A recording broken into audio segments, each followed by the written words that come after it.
This is my almost brand new Velotric T1 ST E-Bike. I'm gonna get right into it. We'll hop on it. Bike's not on. Oh, I got a standing start because I'm in a high gear to start out. And we're in fourth gear and we're just rolling, no problem. Because this bike is you're not really sacrificing on bike here. Still got an e-bike, still got 350 watts of nominal power back there, 45 newton meters of torque, but you also still got a bicycle with 8 gears over here, so you can easily ride this thing no problem as a regular bicycle. I feel like it's a good transition into the next thing I need to talk about, unfortunately, which is Velotric customer support. So I bought this bike. It was on sale, Black Friday sale, $9.99, great price. Used the code from Trail Happy TV. The code was MAT60, and that actually worked. I got another 60 bucks off. So after buying a 2-year protection plan, all in, it was like $1,200, maybe like $1,201 actually. I'll post it on the thing. Anyway, got this bike. Absolutely loved it. Rode 125 miles or so in the first week, and absolutely loved it. But then I started to have some issues where the bike was turning off on me, like the power assist just ceased to exist. And I contacted Velotric and I said, hey, what should we do about this? They said to press this on and off 10 times and that'll reset the torque sensor, it'll recalibrate it. Tried that, didn't work. And then actually my seat broke too. Sent a picture of the seat, sent me a seat, no problem. But the bike not working was a little bit difficult to get them to come around to. So I had mentioned to them that I thought on my own, I said, hey, this is probably the controller. They didn't come up with that on their own, that was me. And they, you know, in hindsight, probably thinking about it, they said, okay, controller's the cheapest thing that we have. Let's set up a new controller instead of a new battery or a new motor. So we went back and forth for a very long time. They finally sent me the part. They don't send me the hex tool that I need to do the specific repair. And they tell me some nonsense that,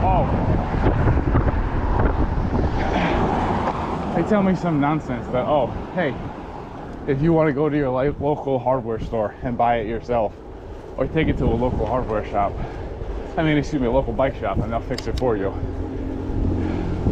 One, I just spent $1,200. I'm not spending any more money to do a repair for something that you did.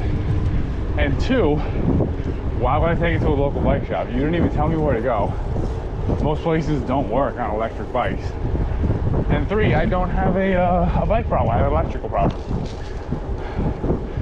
Anyway, I went on my own to a local hardware store. Spent like 25 bucks, $27 on a hex key set. And I was able to do the repair. They told me it did not, it's called a desire pad. They told me it did not void the warranty. I did the repair myself. So I said, okay, no problem. And I did it myself. So it's been about 2 or 3 weeks. 2 or 3 months. I put probably another 200 miles on it. It has been raining and snowing a lot here in New York, so can't go every day like I want to, but yeah, bike seems to be working fine. They just twisted my arm about it. So I give their customer service like a 3 out of 10. Okay, annoying rant over, moving on. Bike. Regardless of what I all just said, all that haterade, just sipping. bike is amazing. This is honestly a sick product. When I was doing my research, first of all, I've wanted an e-bike since like 2021. And I just remember that everything on the market at that time was big, bulky. They had those giant Dolphin batteries on them right here. You know, you could obviously tell they're an e-bike, and they would weigh like 50, 60, 70, sometimes 80, 90 pounds. They're just not bicycles. So if those things die, you're stranded. So finally this bike came onto the market probably like last summer. And I think when it came out, it's like 1,500 bucks. And I was a little rich for me, you know, I had to think about that one for a little bit. And I was deciding between, oh man, a lot of bikes. The T1, I'm sorry, the T1 ST, also the T1. Also a 10 ways CG 600 Pro or whatever. A Ride One Up, Gravel Roadster V2, FLX Baby Maker. Let's see what else. Santa Cruz Skitch, but we can get rid of that one because it's $8 grand. And yeah, just kind of everything I came to was kind of like, it just didn't really fit for me, you know? Oh, I forgot to say Venton Solterra, which that bike is just ugly. I don't like that one. And it's also 45 pounds, I think, and this bike is 36. So a bit of a difference there.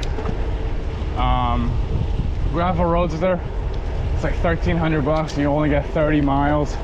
So after you buy a range extender to get it up to 50, you're spending more money than buying a T1, the upgraded model of this version, which the T1 gets a rated 72 miles of range. This bike is 52. So if you're gonna spend all that extra money, just get the T1. As for the other ones, like the 10 ways and the Ride One Up, you can kind of lump in for the same reason, you know, too expensive, and also I don't live in the city, so I don't need a gauge drive with no maintenance. In fact, I live in somewhat hilly suburbs, so I would really like to have a gear ratio over here. I think that makes a big difference for riding one of these bikes. Because again, you could just turn it off like I just did right now, and you could just use your gears. And I got the bike off, and I'm still pushing. We're doing 16, 15, 16. And like, yeah, it feels good. It feels good on this bike. It feels very, very natural. Let's throw it back on. You know, that time, sometimes when you throw this bike back on, you get a little jolt of power. That time I didn't get it. And sometimes, because this torque sensor is so smooth, you don't even think the bike is on. You gotta throw it into one of the higher gears just to check. Oh, okay. All right, this thing does have electric assistance right now. And then you can bump it back down to whatever you want. So,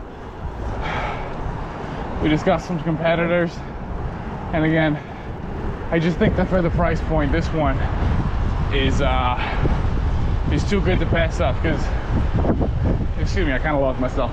After I did all my research, I came to the realization that I should just save up the money, save up that extra 800 bucks, and get the T1, because that would have, you know, a lot of range, a very aesthetically pleasing looking bike, and it would just be my ultimate, you know, bike that I would want, my ultimate e-bike.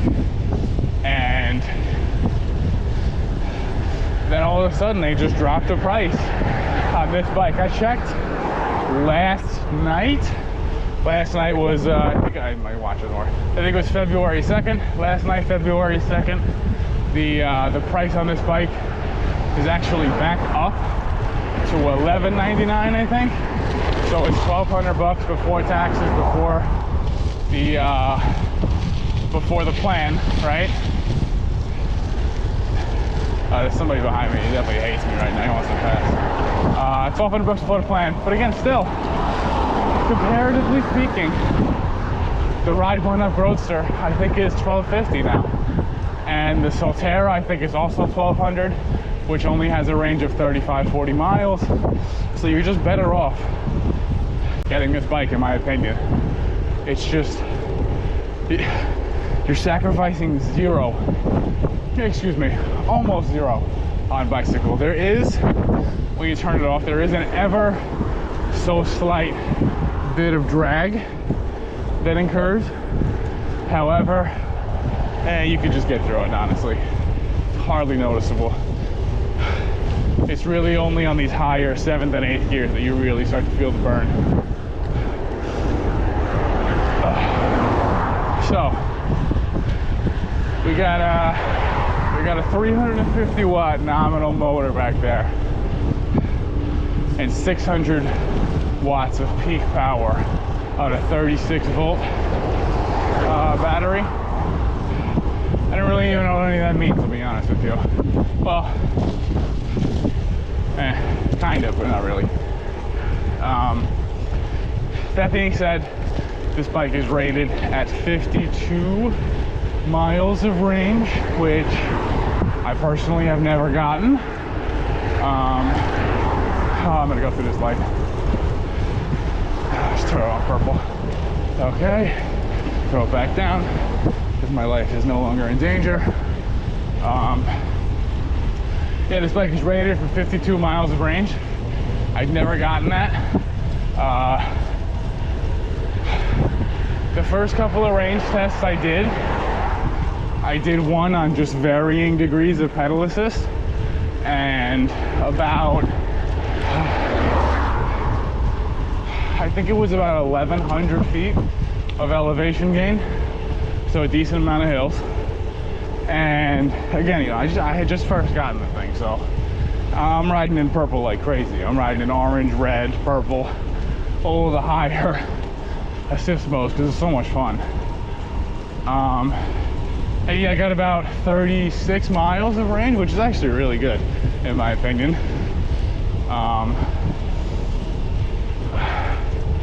And then I did another test on only eco mode.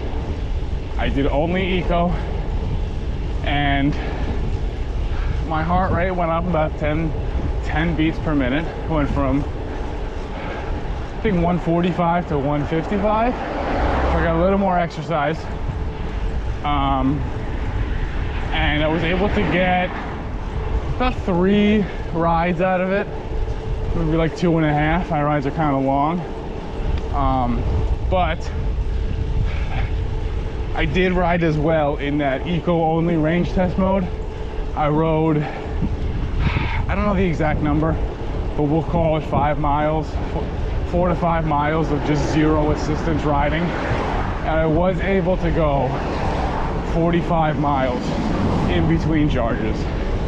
I mean, that's probably like 40 miles, if you will, just because of, you know, I don't know the exact number, but it was like 10% of the ride was just, bike was off and I was just pushing it naturally. And I was able to go very far. I was able to go very far in between charges. And I also, excuse me, in that ride as well, I think there was 1,400 feet of climbing, so I did even more climbing. And I was able to get much further. Pretty close to the advertised range, honestly. Only 7 miles off with real world road conditions, because they test these things on a flat track, you know, in probably like gear 4 on the lowest assistance, and then just ride until it dies at like 12 miles an hour, which is fine. Nothing wrong with that, but you need to know when you're looking at e-bikes, the advertised range, take that and drop it down by like 15%. And that's kind of what you can expect to get, you know?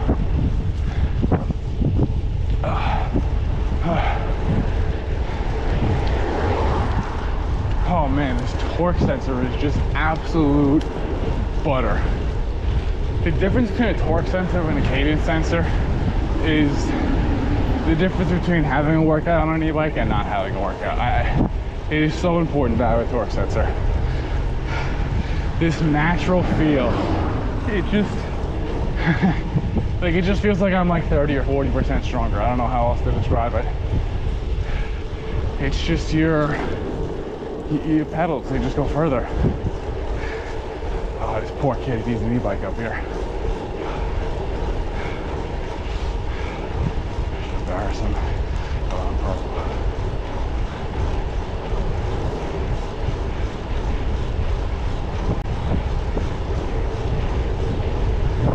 Thanks, guy. Thanks, guy. Thanks for waiting. Oh. All right, this should be a pretty good hill test. I might speed this up in the video, I don't know. Got a double hill coming up here. Whew. Bike's got a little squeak to it, I don't know about that. Need some grease, need some oil, need some lube. Oh, also this thing right here. This is the phone mount that they sent. Yeah, don't use that, guys. Don't use that. If you want to check my YouTube shorts, you'll find out why.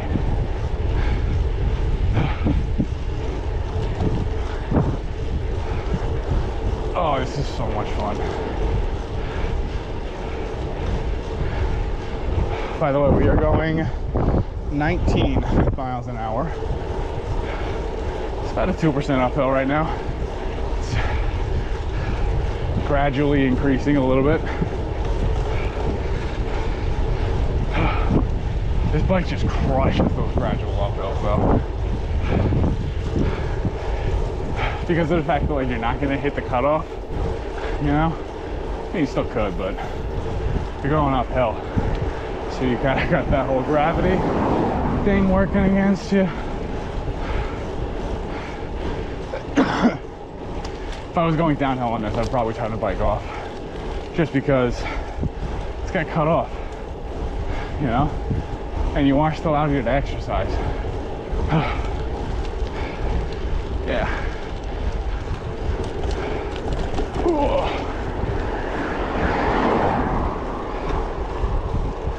How does it handle bumps like that? It's a no suspension bike. That's how it handles it. A no suspension bike. It's not too heavy, but yeah. If you got a suspension seat post, it's gonna solve a lot of your problems on this bicycle, and you could still not waste your pedal effort, like getting front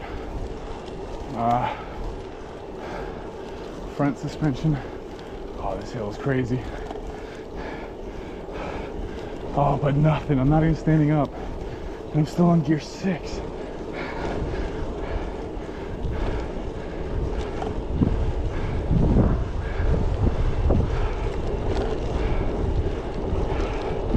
Dude, that's crazy.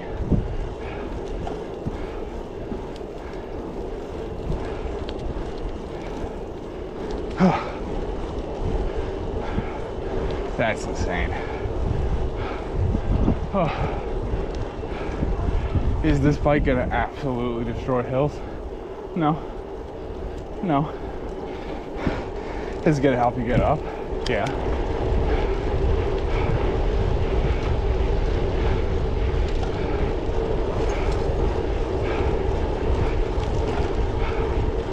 Yeah, 100% will. So who's this bike for? Let's see. If you are an avid cyclist and you want to get an e-bike because they're fun, but you don't want to sacrifice on a bicycle whatsoever, this is the bike for you. If you, maybe you're a kid and you never had an e-bike before, and your parents won't let you get something that's super powerful, like one of those Surons or Super 73s or something that's got 1,000 watts, 1,500 or whatever, then this is the bike for you. If you just want to get out and get more exercise, be incentivized to, this is the bike for you. I don't know how else to explain it. This is a perfect one-fits-all bike for basically everyone. I don't know how to describe it. It just brought the joy of being a kid again and riding a bike again, like almost for the first time. An e-bike is a completely unique experience to riding a bicycle. It's very similar, but that feeling of just assistance. I've never ridden with a throttle, and I kind of don't want to. But that feeling of just extra power delivered, it's amazing. And it's not really, if you've ridden any of the rideshare bikes like the city bike or excuse me, the city bikes or the Lime bikes, first of all, those things are 80 pounds. And second of all, they got the same size motor. They got 350 watt motors. So you can get that motor that you get in the rideshare bikes on a bike that weighs pretty much a third of what the other bike weighs. I mean, the power you can get out of this is crazy. It really is. But you also, you're not gonna stop exercising. Did it say my heart rate? No, I can't see it right now. It usually hovers around 150 on this thing. On my regular bike, it gets up to about 175, something like that. So, you know, getting some good exercise either way. But you could just go further. Like a 15-mile regular bike ride might just turn into 25 miles on an e-bike. Because it's just that much fun. You don't want to get off. You got the power of 350 watts to keep you going.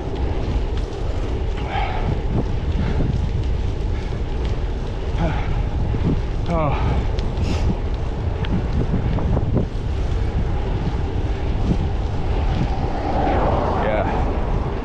Bike is sweet.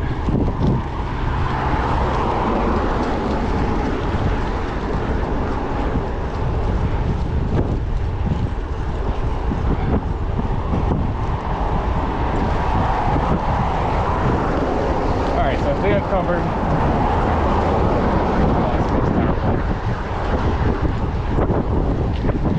Alright, so I think I covered pretty much everything.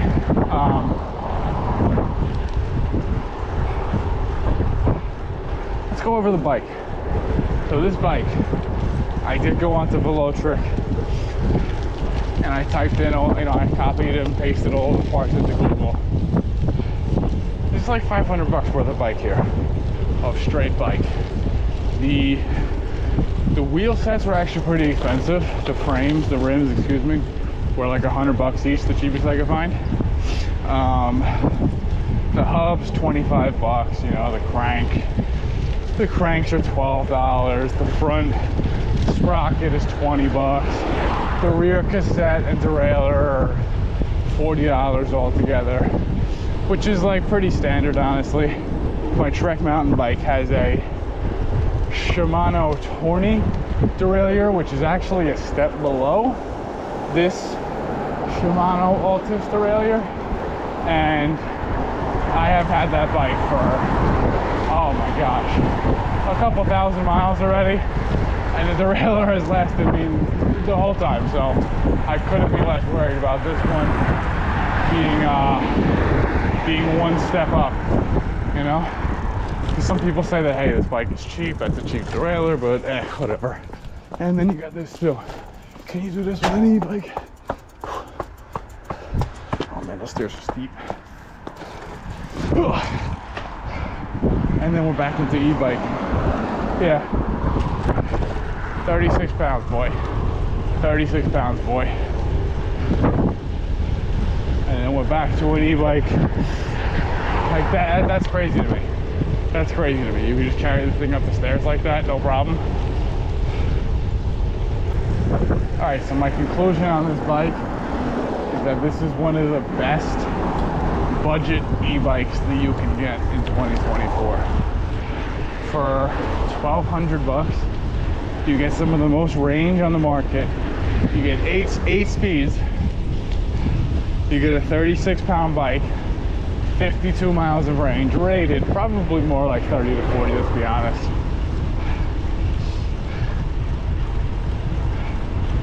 This comes with Apple Find My, which is huge.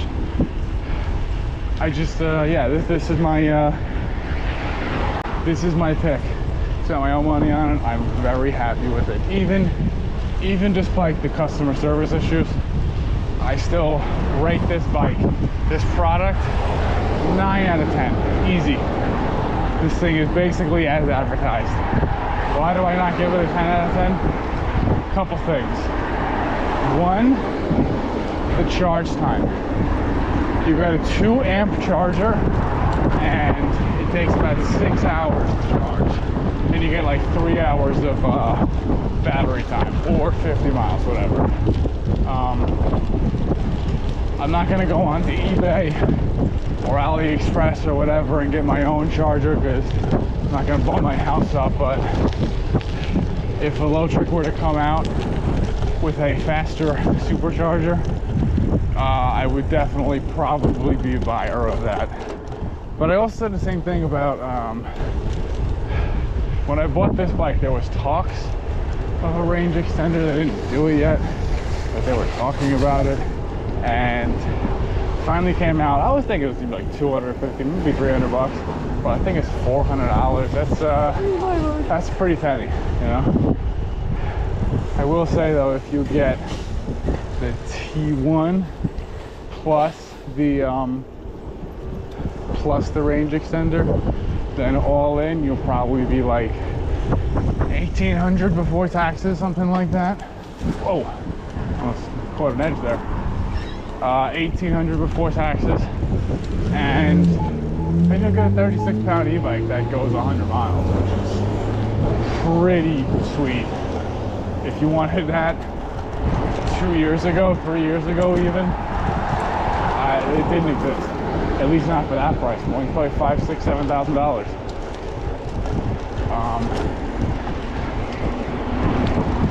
So we need a fast charger, Velotric, a 2, 3, 4 amp charger, whatever it is, that's gonna get this thing done quickly.